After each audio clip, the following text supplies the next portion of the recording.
अस्सलामुअलैकुम, welcome to my YouTube channel. I hope आप ठीक होंगे। और आज मैं आपके साथ फॉरबिडन लव का 6 पार्ट शेयर करने वाली हूँ। और अगर आज भी आपने इस पार्ट को वैसे इग्नोर किया जैसे आप पिछले 2 पार्ट्स को काट चुके हो, तो मेरे प्यारे बेबीज़ एंड बाबू, मैं फिर नेक्स्ट पार्ट अभी नहीं दूँगी। ना आप लोग देखो, ना आप लोग लाइक करो, ना आप लोग कमेंट करो, तो मुझे क्या ही ज़रूरत है। आप लोग भी बिज़ी हैं ना, सही है, अपने अपने फेस्टिवल्स में बिज़ी रहें, मैं भी फिर बिज़ी हो जाती हूँ। ठीक है ना, फिर क्या ही ज़रूरत है मैं आपको डिस्टर्ब करूँ। और मेरा दिल बहुत ज़्यादा दुखा हुआ है आप लोगों की ऐसी इग्नोरेंस वाली आदत से। तो चलिए हम अपनी स्टोरी को स्टार्ट करते हैं। लाइक और कमेंट कर दीजिएगा अगर नेक्स्ट पार्ट चाहिए तो। और चैनल पे नया तो सब्सक्राइब कर दीजिएगा, नहीं तो मैं सच बता रही हूँ, अगर इस बार भी आप लोगों ने ऐसे इग्नोर किया तो फिर मैं डेली कोई नहीं अपलोड कर सकती। जब आप लोग मुझे सपोर्ट ही नहीं करोगे तो मुझे क्या ही फ़ायदा है। वैसे भी कोई फ़ायदा नहीं, मैंने पहले भी बताया था। मैं सिर्फ आप लोगों के प्यार में ये स्टोरी शेयर करती हूँ। चलें हम अपनी स्टोरी को स्टार्ट करते हैं। हस्बैंड वो कहाँ से ही आ गया, तुम्हारी तो शादी भी नहीं ना हुई। हाँ, तो मेरा मेड मेरा हस्बैंड नहीं हुआ क्या? और आप नहीं जानते क्या, जब कोई किसी को माँ काट देता है तो वो उसका पार्टनर होता है ना। मेरे लिए वो मेरा हस्बैंड ही है। मैंने आज तक कभी भी किसी और के बारे में नहीं सोचा। मुझे नहीं पता वो कौन है, वो कैसा दिखता है, वो अब क्या है, क्या वो इंसान है या कुछ और है, मुझे कोई फ़र्क नहीं पड़ता। मुझे बस इतना पता है कि वो मेरा है, मेरा हस्बैंड है, लेकिन वो मुझसे मिलता ही नहीं। आपको पता है सर, मैं यहाँ पे वैसे नहीं आया, मैं उसे ही ढूँढने आया था। मैं कोई भी घूमने फिरने नहीं आया और ना ही मैं यहाँ कोई फूल इकट्ठे करने आया हूँ। मैं उसे ढूँढने आया हूँ, लेकिन वो मिल ही नहीं रहा मुझे। वांग जी पास एकदम से सैड ही होके बैठ गया था और वो शान उसके करीब ही आया। इट्स ओके, तुम टेंशन नहीं लो, मैं तुम्हारी हेल्प करूँगा, लेकिन पहले मुझे इस प्रॉब्लम को सॉल्व करना है। कौन सी प्रॉब्लम? मैं एकदम ठीक-ठाक हूँ। तुमने अपने पापा के ऊपर हाथ उठाया, तुम्हें पता है। तुमने उनके साथ मिसबिहेव किया और अपनी मामा के साथ ऊँची आवाज़ में बात की। व्हाट? मैंने ऐसा कब किया? ये तुमने ही किया है और ये सच है, उन्होंने मुझे खुद बताया है। लेकिन मैं तो हाँ, हो सकता है कि तुमने ना किया हो, लेकिन कोई है जो ये सब कर रहा है और वो बिल्कुल तुम्हारे जैसा ही लगता है। मुझे पता चलाना है। तुम्हारे मम्मी-पापा को लगता है तुम अजीब-अजीब हरकतें और अजीब-अजीब बातें करते हो। कभी बाहर चले जाते हो, कभी फूल इकट्ठे करने शुरू कर देते हो और तुम्हारे कमरे से उन्हें हँसने की आवाज़ें भी आती रहती हैं। उन्हें बहुत ज़्यादा टेंशन है, उन्हें लगता है शायद तुम्हें किसी ने पोज़ेस कर लिया है। मैं यहाँ पे इसीलिए आया हूँ ताकि मैं देख सकूँ क्या तुम वाक़ई ठीक हो कि नहीं। ये मेरा काम है, इसके अलावा कुछ नहीं। आई होप आप तुम समझ गए होगे। हुँ, तो ठीक है, फिर आप मेरी चौकीदारी करने आए हैं, इसका मतलब ये हुआ। हाँ, यही समझ लो। तो ठीक है फिर करें। मैं थोड़ी देर में लंच करके आता हूँ, आप यहीं रुकें। यही मँगवा लो ना। हाँ, ठीक है, ताकि आप भी अंदर से खा लें। उसने बोला था और वो शियान ने बस नाम ही सर हिलाया। मैं इतना ज़्यादा नहीं खाता, तुम खा सकते हो। वांगची अपना लंच वहीं पे मँगवा चुका था और फिर उसने उसके साथ ही लंच किया था। वो वैसे ही बैठ के फिर बातें करते रहे थे और वो शियान देख रहा था। वांगची ने अभी तक कोई भी ऐसा काम नहीं किया था, ना ही कोई ऐसी हरकत जिससे वो लगे कि वो पोजेस्ड है या फिर कुछ उसके साथ बुरा हो रहा है। वो ऐसे ही शाम तक उसके साथ था और अब तो वो थक भी चुका था। आई थिंक अब मुझे जाना चाहिए। क्यों? कहाँ जाना चाहिए? असल काम तो रात का ही होता है ना? क्या मतलब? मतलब मामा-पापा ने यही बोला ना कि उन्हें रात को मेरे कमरे से आवाज़ें आती हैं। तो अब रात हो गई है ना, आप यहाँ पे रुकिए ना और देखिए मैं किससे ही बातें करता हूँ, ताकि आपका और उनका दोनों का शक दूर हो सके। लेकिन मैं तुम्हारे साथ एक कमरे में अकेला रात को नहीं रुक सकता। क्यों? क्यों नहीं रुक सकते? मैं एक अल्फ़ा और तुम ओमेगा और हम दोनों नहीं रुक सकते। ये तुम्हारे लिए डेंजरस हो सकता है। ओह! मेरे साथ जो होना था वो हो ही चुका है और अब मज़ीद मेरे लिए क्या ही डेंजरस होगा। और मुझे कुछ भी नहीं होता। मैं वैसे भी एक मार्क्ड ओमेगा हूँ। मेरे साथ कभी किसी को फ़ील होगी, ना ही कोई मेरे से अट्रैक्ट होगा। और अगर तुम मुझसे होगे, हाँ, नॉनसेंस, मैं क्यों होने लगा? मेरा टेस्ट क्या ऐसा है कि जो मैं अपने से बड़े उम्र के आदमी के साथ ऐसे इन्वॉल्व हो जाऊँगा? व्हाट? क्या बोले जा रहे हो तुम? उस जान को तो जैसे कितना दुःख हुआ। हाँ, तो आप बड़े ही हैं ना, कम से कम 5, 6, 7, 8 साल तो बड़े होंगे ही मुझसे। और वैसे भी जब मेरे पास अपना मेट है तो मुझे क्या ही ज़रूरत है मैं किसी और की तरफ देखूँ। और मैं बहुत ज़्यादा क्लियर हूँ अपने रिश्तों को लेके।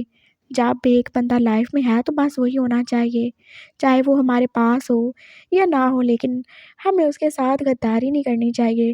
वो जो भी है, जैसा भी है, वो मेरा मेट है और जब तक वो मुझे मिल नहीं जाता मैं उसका इंतज़ार करूँगा, उसे ढूँढूँगा और मैं किसी और के बारे में सोच तक नहीं सकता। वांगजी बस इतना बोल के अब दोबारा से अपने बेड पे जा चुका था और वो शियान बस उसकी बातों पे गौर कर रहा था। ये वही अल्फाज थे जो कि उसने कुछ दिन पहले वूड से कहे थे कि वो कभी अपने पार्टनर को किसी के साथ शेयर नहीं कर सकता। वो सिर्फ एक के साथ रहना चाहता है और एक का हो के रहना चाहता है। उसने वूश को कॉल कर दी थी कि वो नहीं आ सकेगा और वूश कितना ज़्यादा परेशान हुआ। लेकिन मुझे मेरी गर्लफ्रेंड से मिलने जाना है। जानू रुक जाओ ना प्लीज़, आज रात नहीं जाओ। नहीं, नहीं, मैं उसके बिना नहीं रह सकता। मुझे नहीं पता, मुझे जाने दो। अच्छा ठीक है तुम भी चले जाना, लेकिन किसी को पता नहीं चलना चाहिए। मैं यहाँ पे बिज़ी हूँ क्लाइंट के साथ। हाँ ठीक है, अपना ख़्याल रखना, अपना बहुत ज़्यादा ही ख़्याल रखना तुम उशियान। वो उसने बोला था और फिर उशियान ने कॉल बंद ही कर दी थी। वो वैसे ही अब वांगजी के बेड के साथ चेयर आके बैठा ही हुआ था। वो बैठे-बैठे थक गया था और फिर वो इधर से उधर घूमने लगा। रात हो चुकी थी और वांगजी ने लाइट भी बंद कर दी। ये क्या है? घर में भी लाइट बंद और यहाँ पे भी लाइट बंद। मुझे रोशनी में नींद नहीं आती। आई एम सॉरी, आपने अगर सोना है तो बाहर चले जाएँ। उसने कैसे बोला था और वो शान चुप करके बस इधर से उधर फिर ही रहा था। आज पूरे चाँद की रात थी और चाँद की रोशनी जो कि उस कमरे में खिड़की से आ ही रही थी और वो बस देख ही जा रहा था। अभी तक तो कुछ भी नहीं हुआ था। वांगजी बिल्कुल ठीक-ठाक था और फिर उसने अचानक से फ़ेल किया था। जैसे वांगजी एकदम से उठ ही बैठा था। ओह! लगता है वो इसके अंदर आ गया। वो एकदम से उसके पास आया था और उसने जैसे उसके सामने होके कुछ स्पेल पढ़ना शुरू कर दिया था और वांगजी ने एकदम से घूर के देखा। क्या वॉशरूम भी नहीं जा सकता मैं? ओह! मुझे लगा शायद तुम्हारे अंदर कोई आ गया है। कोई नहीं आया मेरे अंदर, जा रहा हूँ मैं। वो उठ के वॉशरूम में चला गया था और वो शान जो कि बाहर ही उसका इंतज़ार कर रहा था। कितना टाइम ही गुज़र चुका था लेकिन वांगजी जो कि बाहर आने का नाम ही नहीं ले रहा था। सो गए हो क्या? नहीं सोया नहीं हूँ, बस आ जाऊँगा। आप वहाँ पे सो जाएँ। कहाँ पे सो जाऊँ मैं? अरे बेड है ना इतना बड़ा। क्या मैं तुम्हारे साथ सोऊँगा? तो क्या हुआ? वैसे भी हम दोनों लड़के हैं और मुझे कुछ नहीं होता। वांगजी बस आ चुका था बाहर और वो शियान बस फिर से जाके चेयर पे बैठ ही गया। वांगजी फिर से अपने बेड पे लेट गया था और उसने फिर दोबारा उसे ऑफ़र नहीं की और थोड़ी देर बाद विशान की भी बात हो ही चुकी थी। अरे बस बहुत ही हो गया, इसके अंदर तो कोई भूत आ ही नहीं रहा, ना इसने कुछ किया है, मुझे बस सोना है। हाँ मैं बहुत ज़्यादा थक गया हूँ, मुझसे इतनी देर जागा नहीं जाता। वो बस उठ के वांगजी की दूसरी साइड पे ही आ गया था। उसने बीच में 2 पिलोज़ रख दिए थे ताकि उसकी और वांगजी के बॉडी आपस में टच ना करें और वो फिर लेट गया था। 2 मिनट ही गुज़रे होंगे जब वो आराम से सो ही गया था और फिर वांगजी जिसकी आँखें एकदम से खुल गई थीं, उसने वो शियान की तरफ बस स्माइल करके देखा था। तो तुम्हें सोना ही था, सो जाओ आराम से, इसके अलावा तुम्हारा कोई काम नहीं। वांगजी एकदम से उठ गया था, उसे तो बिल्कुल भी नींद नहीं आ रही और वो उठ के अपनी विंडो के पास ही खड़ा हो गया था। वो बाहर चाँद की तरफ बस देखे ही जा रहा था। वो कितना ज़्यादा प्यारा है, ये चाँद बहुत ज़्यादा ही अच्छा है। हाँ, चाँद बहुत अच्छा है, लेकिन तुम मुझसे ज़्यादा अच्छे हो। लेकिन तुम जानते हो, अच्छे लोग ज़्यादा देर तक जी नहीं पाते। कौन? कौन है वहाँ पे? वांगजी ने बस डर के मुड़ के देखा था और फिर वो जैसे रुक ही गया था। उसके सामने जो भी था एकदम से जैसे उसे नेक से पकड़ कर अब दूसरी साइड पे लेके जा चुका था। मैं हूँ, तुम मुझे नहीं जानते और ना कभी जान पाओगे। वो शान से इजाज़त मिलने के बाद उसी रूम में दोबारा से जाने के लिए रेडी था। वो उठ के आ गया था और फाइनली वो जंप करता हुआ विंडो से जगह से दूसरी जगह पहुंच ही चुका था, उसी रूम में जहाँ पे कल उसने शादी की थी वांगजी के साथ। और वांगजी आज भी तो वहाँ पे ही था। वो वैसे ही खिड़की में खड़ा उसका वेट ही कर रहा था। वो एकदम से अंदर आया था और उसने आते ही वांगजी को हाथ कर लिया। मेरी वाइफ, कैसी हो तुम? मैंने तुम्हें कितना ज़्यादा याद किया कि एक दिन तो पता नहीं कितनी मुश्किल से गुजरा है। बस रहने दे, मुझे पता है आपने सारा दिन सो के गुजारा होगा। ओह अच्छा, तुमने भी क्या सो के गुजारा? हाँ बिल्कुल, रात को जो हुआ उसके बाद तो मुझे सोना ही था। बहुत थक गया मैं। ओह, तो इसका मतलब है आज हम छुट्टी करने वाले हैं?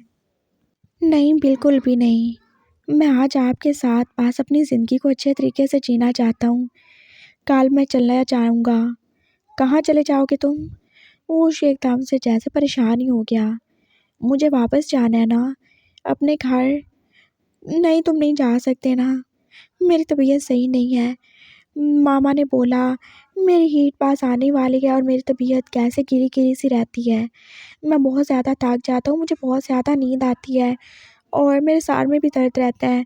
मामा ने बोला मुझे इस टाइम पे घर से बाहर नहीं निकलना चाहिए और मैं घर में ही रहना चाहता हूँ और मेरे लिए सबसे सेफ़ जगह मेरा घर ही है।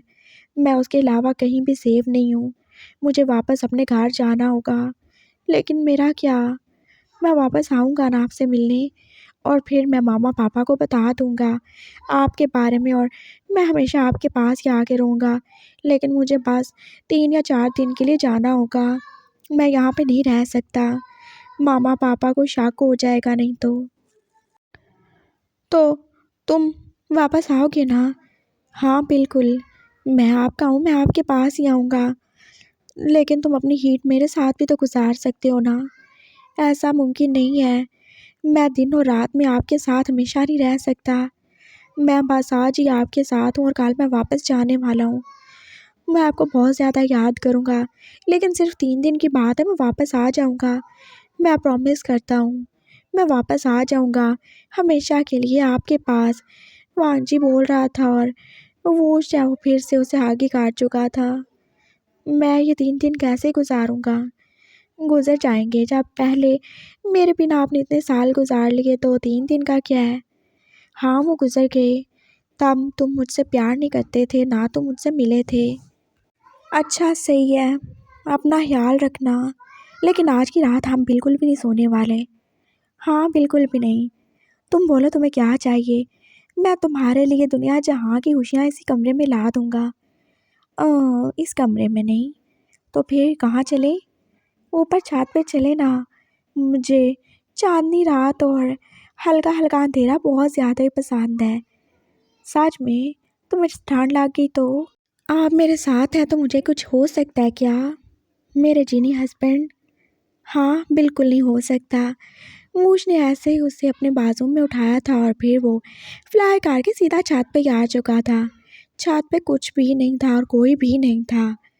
अब मैं अपनी वाइफ़ के लिए सारे छत को सजा दूँगा।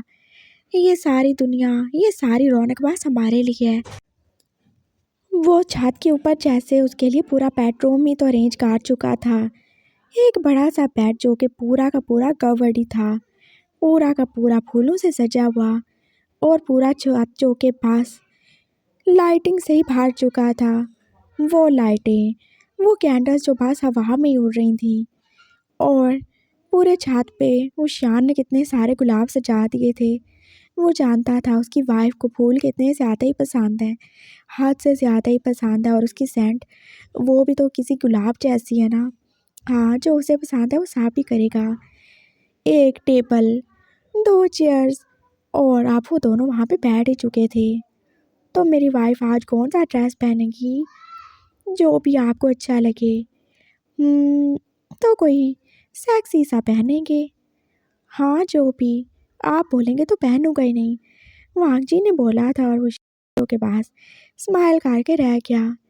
हाँ, लेकिन पहनना तो ज़रूरी है ना। ये चाँद भी तो है, अगर इसने तुम्हें देख लिया तो। और मुझे बिल्कुल नहीं अच्छा लगता कोई मेरी प्यारी वाइफ़ को मेरे अलावा देखे।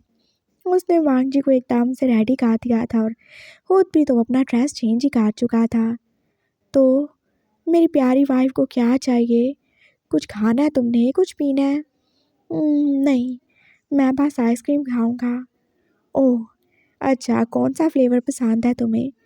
चॉकलेट। ये लो। और अगले ही पल उसके सामने आइसक्रीम थी और वांग जी जो कि उसे ले ही चुका था। लेकिन हम यहाँ पे नहीं खाने वाले। तो फिर कहाँ पे खाने वाले हैं मेरी जान? अपने बेड पे। मैं बस यही तो नहीं खाऊंगा ना। और तुम्हें क्या खाना है? बताओ, मैं साथ ही ले आऊँगा। बताता हूँ। वो उसका हाथ पकड़ के उसे बेड पे लेके आ ही चुका था और उसने जैसे उसे बेड पे बिठा ही दिया था। मैं इसे मिक्स करके खाने वाला हूँ। किस चीज़ के साथ? ऑफ कोर्स आपके साथ। मतलब अभी समझ आ जाएगा। उसने वूश को बेड के ऊपर बिठा ही दिया था। बस आप बैठेंगे और बाकी सब मैं ही करने वाला हूँ। ओह, तो मेरी वाइफ मुझे लीड करने वाली है। हाँ, यही समझ लें। थोड़ा सा तो मेरा हक है ना। हाँ बिल्कुल। वो बस वैसे ही बैठ गया था और फिर वांगजी ने एक और फरमाइश भी काट डाली थी। वाइन कहाँ पे आपकी? आपने बोला था वो आपको पसंद है। हाँ, वो तुम्हें पसंद नहीं है ना। तो क्या हुआ? आपको पसंद है तो मुझे भी पसंद होगी। चलें, वो भी लें और आप पास ड्रिंक करेंगे। मैं आपको देखना चाहता हूँ। ओह, अच्छा, जैसे तुम्हें अच्छा लगे। उसने बस एकदम से वो ग्लास भी अरेंज कर लिया था और वांगी की एक और फरमाइश भी थी। अब ये क्या है? बस, मैंने क्या बोला? कपड़े उतारे। किसके कपड़े उतारूं? हमारे और किसके? मैं अब इतनी ज़्यादा मेहनत नहीं कर सकता। मेरे से वेट नहीं होता। मेरी आइसक्रीम पिघल जाएगी। उसने जैसे वो आइसक्रीम अपने पूरे होठों पे ही लगा ली थी और वो कैसे उसकी तरफ देखते हुए अब अपने ही होठों को लिक किए जा रहा था और वो उसकी धड़कन जो कि तेज़ होती जा रही थी। ओह अच्छा, ये आइसक्रीम बिल्कुल नहीं पिघलेगी। और अगले पल में वो दोनों बिल्कुल अनड्रेस थे एक दूसरे के सामने। और मैं पिघल भी गई तो इसे छोड़ने वाला तो नहीं हूँ। वांगी जो कि अब वो बची हुई पूरी आइसक्रीम वो उसके ऊपर ही एकदम से गिरा चुका था। अब ये क्या है?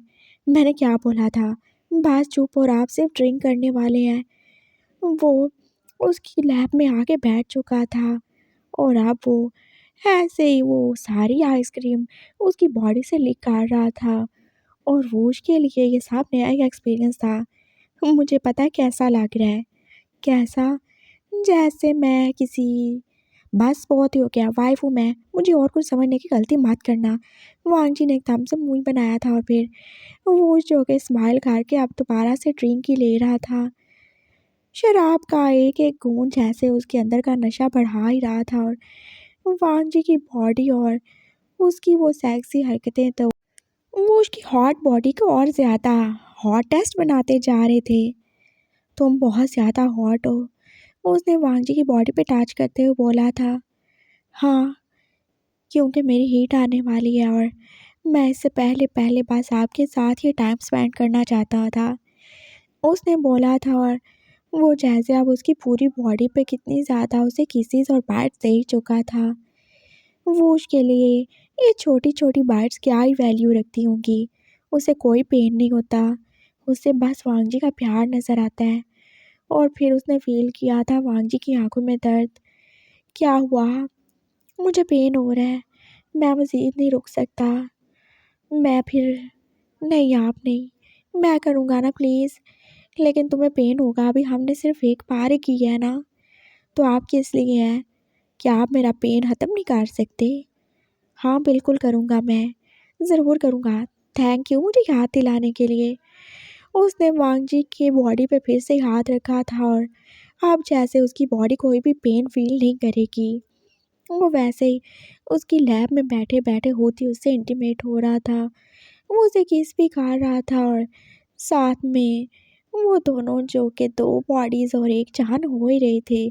वो जो कि हद से ज़्यादा ही प्लेजर में था और इसी खुशी-खुशी में वो बस वांग जी का नाम ही लिया जा रहा था। I love you so much. तुम सच में बहुत अच्छे हो और अगर तुम ऐसे ही रहे तो मैं तो तुम्हारे बिना मर जाऊँगा। एक पल नहीं रह पाऊँगा मैं। उसने कैसे बस ज़ोर-ज़ोर से साँस लेते हुए बोला था और वांग जी जो कि बस एक राउंड के बाद थक ही चुका था। बस मुझ में और हिम्मत नहीं है। तुम्हारा हस्बैंड है ना, उसमें बहुत हिम्मत है, बहुत पावर है और ये मैं अब तुम्हें देने वाला हूँ। वो वांग जी को एकदम से लिटा के अब उसके ऊपर ही आ चुका था और बाकी रात फिर जो भी किया था वो उसने किया था। वांग जी की बॉडी बस अब सिर्फ प्लेजर ही फील कर सकती थी, कोई पेन नहीं। और बाकी रात उसने ऐसे ही गुजारी थी, सुबह के 4 बजे तक। वो दोनों बिल्कुल भी नहीं सोए थे, उन्होंने हद से ज़्यादा ही प्यार किया था। वांग जी जो आज फिर उसके ऊपर ही सर रख के सोया हुआ था और फिर वो एकदम से उठ गया। मुझे जाना है, मामा पापा उठ जाएंगे। लेकिन लेकिन कुछ नहीं, अपना ख्याल रखिएगा।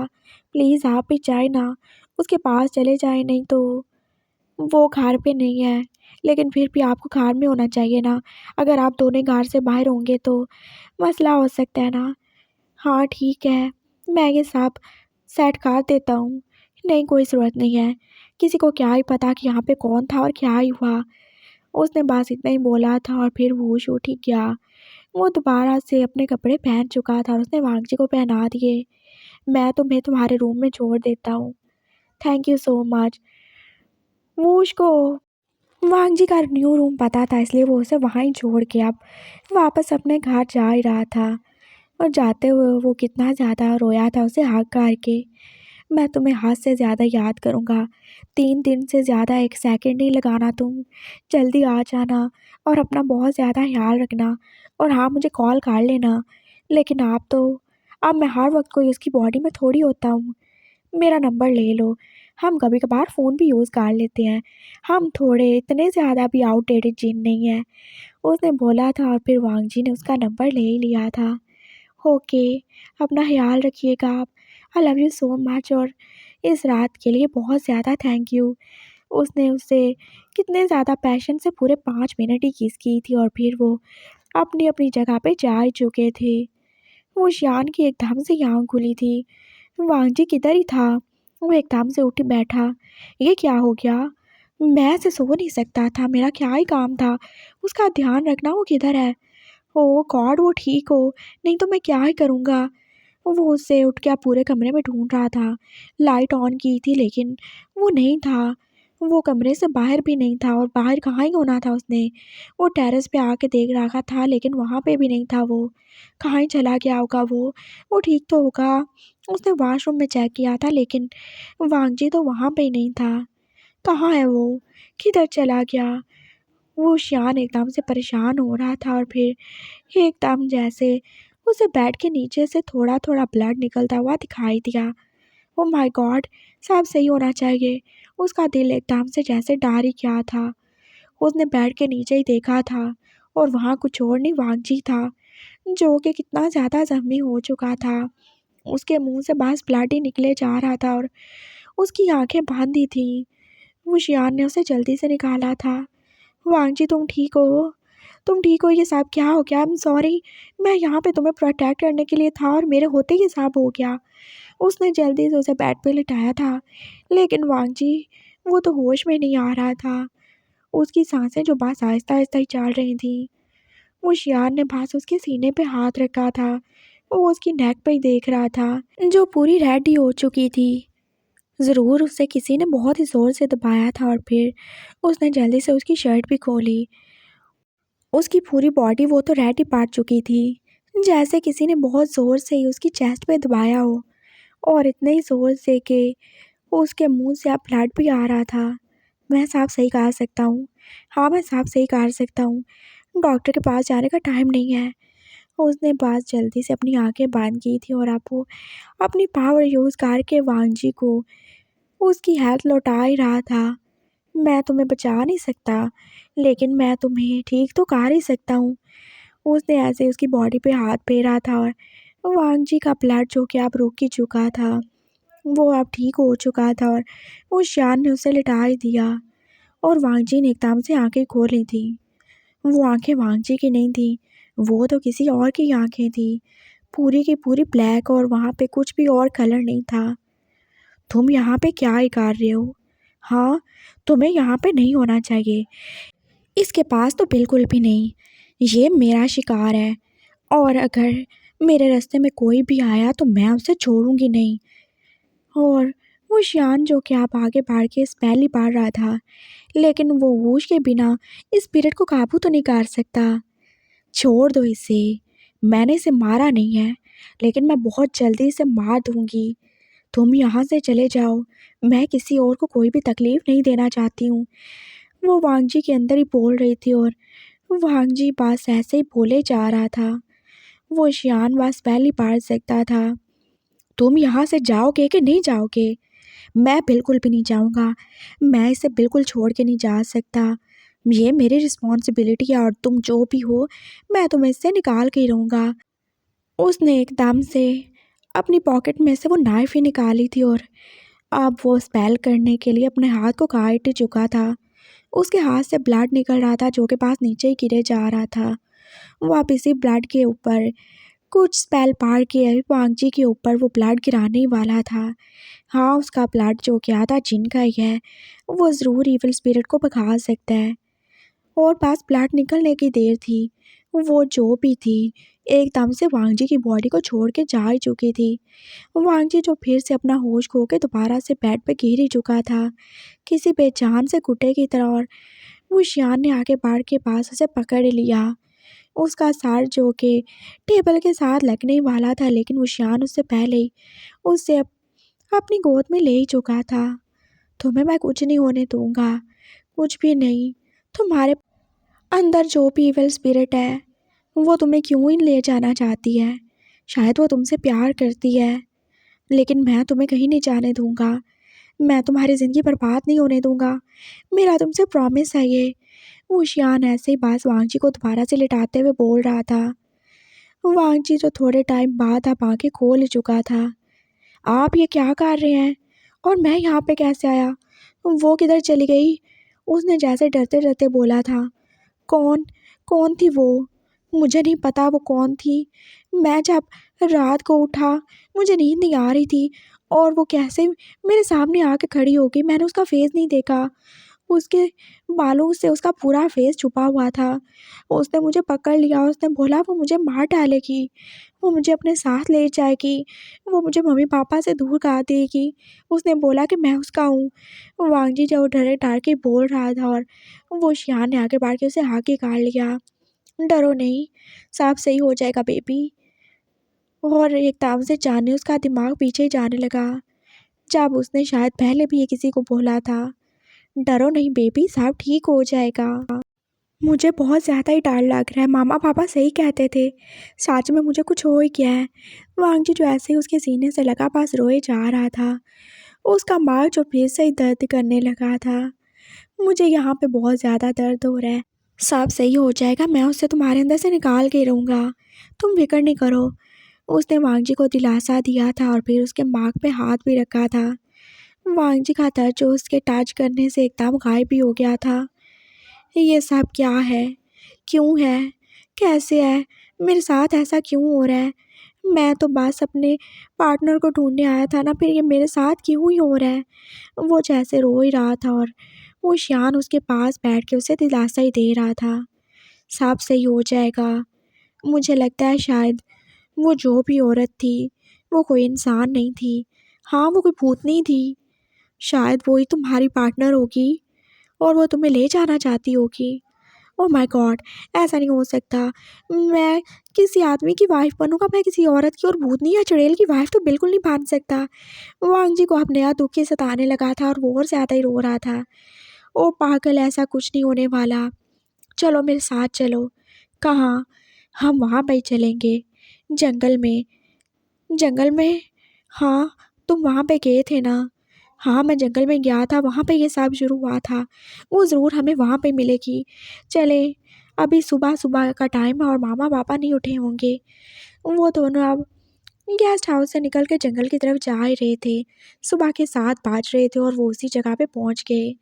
वांगजी बस उस जगह पे खड़ा होके अब चिल्ला ही रहा था। कौन हो तुम? जो भी हो, सामने क्यों नहीं आते? यहाँ आ जाती। मेरी ज़िंदगी को बर्बाद मत करो। तुम क्या चाहते हो? प्लीज़ सामने आओ, जो भी हो, जैसे भी हो। चाहे तुम कोई भी हो, सामने आ जाओ।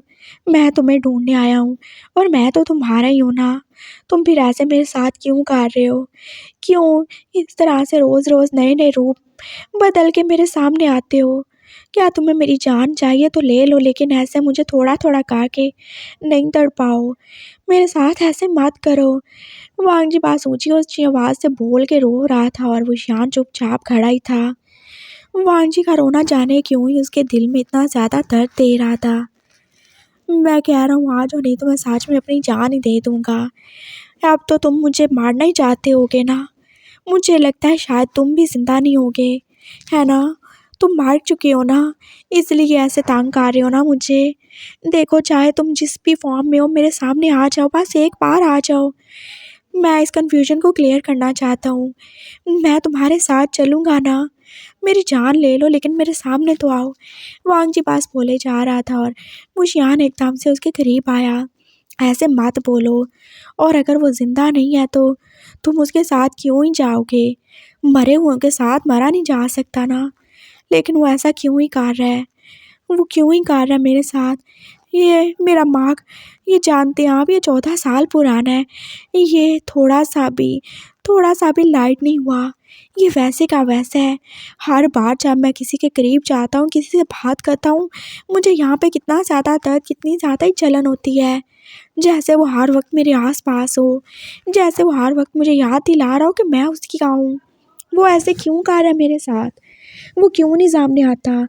और अगर मेरा और उसका रिलेशन ख़त्म हो चुका है, अगर वो मर भी चुका है, तो फिर ये माँ क्यों है?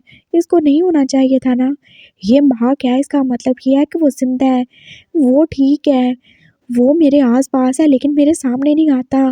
वो मेरे साथ ऐसे क्यों कर रहा है, मुझे क्यों सता रहा है? मेरा दिल कर रहा है मैं सच में अपनी जान दे दूँ, मैं मर जाऊँ। लेकिन मैं मर भी नहीं सकता सर। मेरे मम्मी-पापा का क्या होगा? मैं उनका इकलौता बेटा हूँ, वो मेरे बिना मर जाएँगे। वांगजी जैसे टूट सा गया था, वो कैसे अपने नीज़ पे ढायों नहीं हो गया था। वो बहुत ज़्यादा ही रो रहा था और वुशियान ने आगे बढ़ के उसे आगे कर लिया। मैं तुम्हारे साथ हूँ, तुम फ़िक्र ना करो। चाहे वो इविल स्पिरिट हो, चाहे तुम्हारा मेट हो, जो भी हो, हम मिल के उसे ढूँढेंगे। मैं बस तुम्हारे साथ हूँ और अब तुम रोना नहीं, बिल्कुल भी नहीं रोना।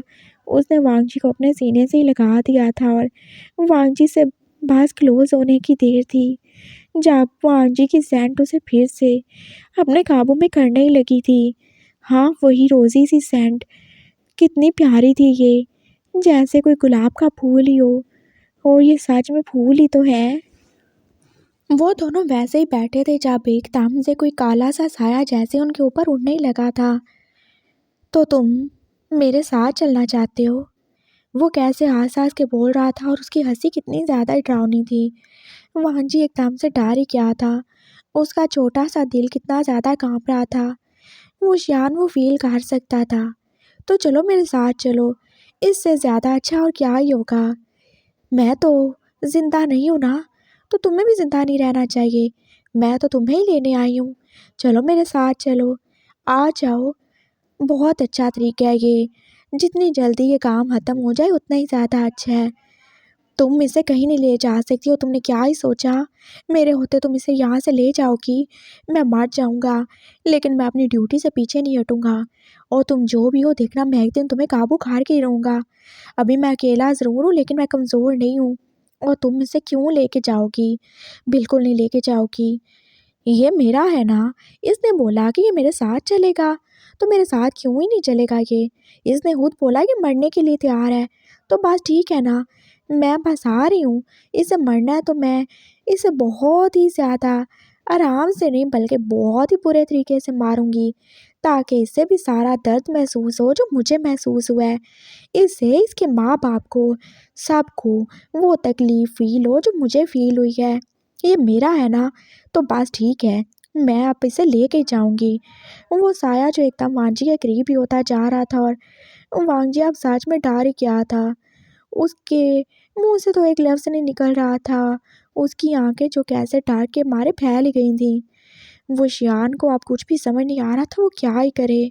हाँ, वो एक काम कर सकता है, अगर वो इसकी मेट है तो वो उसे बचा सकता है।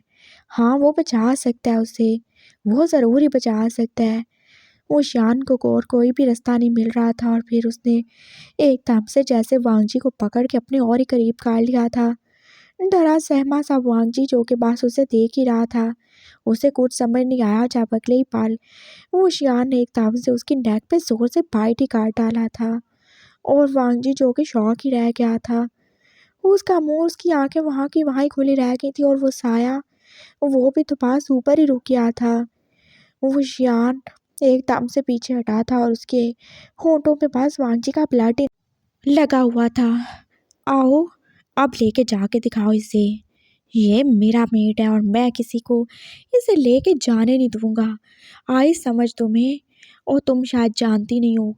तुम शायद कोई भी होगी, कोई भूतनी, कोई चुड़ैल या कोई भी। लेकिन अब ये मेरा है। तुम जानती हो मैं कौन हूँ? मैं हूँ वुशियान। मैं एक जिन का बेटा हूँ। मैं जून का नवासा हूँ। जानती हो तुम उसे? और कोई भी मेरे पार्टनर को मुझसे दूर नहीं कर सकता।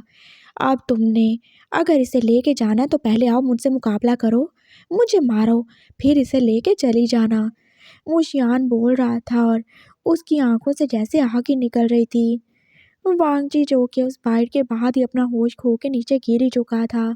उसने बाकी कुछ भी नहीं सुना और वो साया जो कि वो शियान की ये बात सुन के अब वहाँ से गायब ही हो चुका था।